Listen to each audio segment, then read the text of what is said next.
মাংসের লাল ঝোল।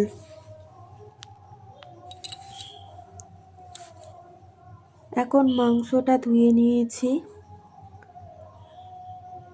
তারপর মাংসের মধ্যে পেঁয়াজ দিয়ে দেব। এবার দিয়ে দেব কিছুটা পেস্ট করা মশলা, আদা, রসুন, পেঁয়াজ, টমেটো। এবার দিয়ে দেব হলুদ গুঁড়ো, জিরা গুঁড়ো, মিট মশলার গুঁড়ো আর দিয়ে দেব ধনের গুঁড়ো। এবার দেব লঙ্কা গুঁড়ো, তারপর দেব লবণ পরিমাণ মতো, দেব তেল, তারপর মাংসটা ভালো করে মেখে নেব।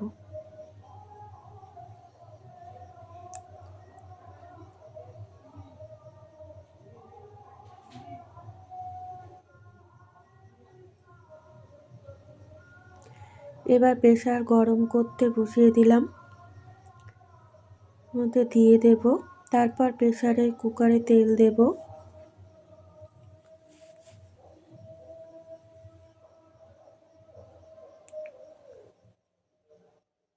তেলের মধ্যে আলু পেঁপে দিয়ে ভেজে নেব।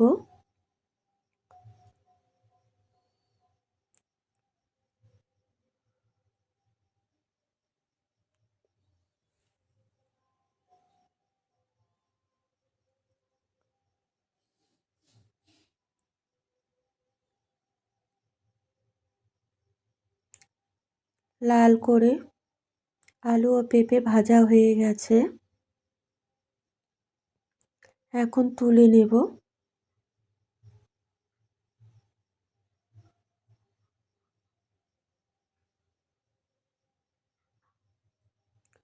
তেলের মধ্যে কাঁচা লঙ্কা ও এলাচ দিয়ে দিয়েছি, আর এর মধ্যে দেব শুকনো লঙ্কা, তেজপাতা, গোটা জিরা।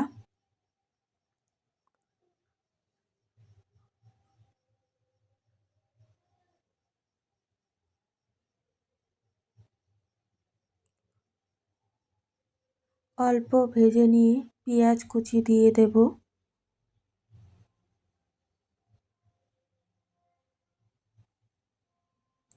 পেঁয়াজগুলোকে লাল করে ভেজে নেব।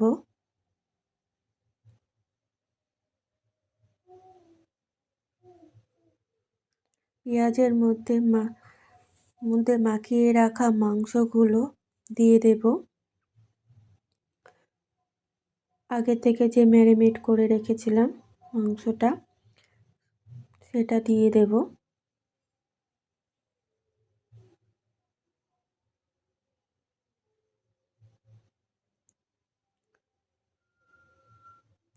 মাংস দিয়ে নেড়ে নিতে হবে।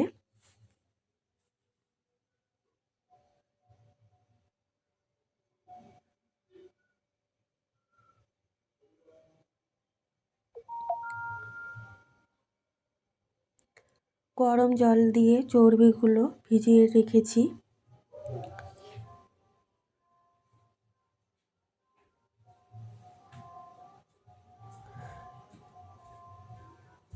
মশলাটা কষানো হচ্ছে, কষানো হয়ে গেছে।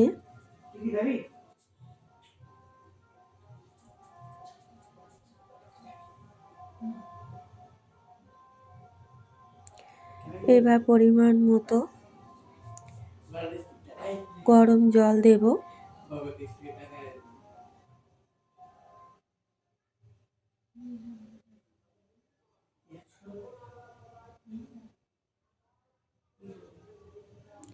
এবার আমি প্রেসার কুকারের ঢাকনাটা বন্ধ করে দেব।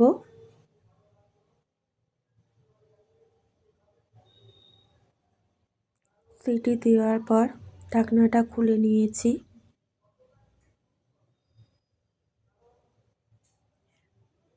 এখন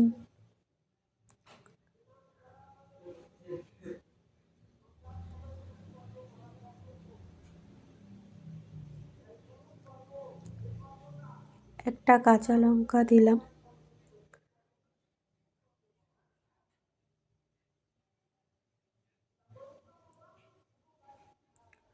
আর দেবো আলু পেঁপে। আর আগে থেকে ভিজিয়ে রেখেছিলাম চর্বিগুলো, সেগুলো দিয়ে দিলাম। গরম জলে ভিজিয়ে রেখেছিলাম, সেই চর্বিগুলো উঠিয়ে দিলাম।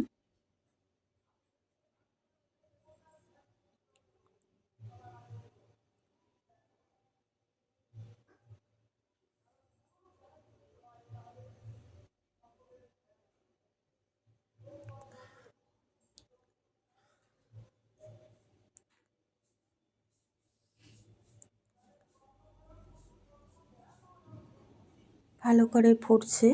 এবার আমি আবারও প্রেসার কুকারের ঢাকনিটা বন্ধ করে দিলাম, দিয়ে আরও 2-3টা সিটি দিয়ে ঢাকনাটা খুলে নিলাম।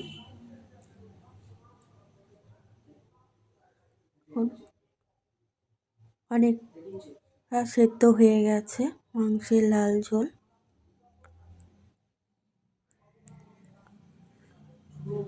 হয়ে গেছে আমার মাংসের লাল ঝোল। তোমরা বাড়িতে ট্রাই করো, যদি ভালো লাগে আমাকে সাপোর্ট করো, লাইক করো, কমেন্ট করো, শেয়ার করো, সাবস্ক্রাইব করো। নমস্কার। আমার ছোট্ট রান্না।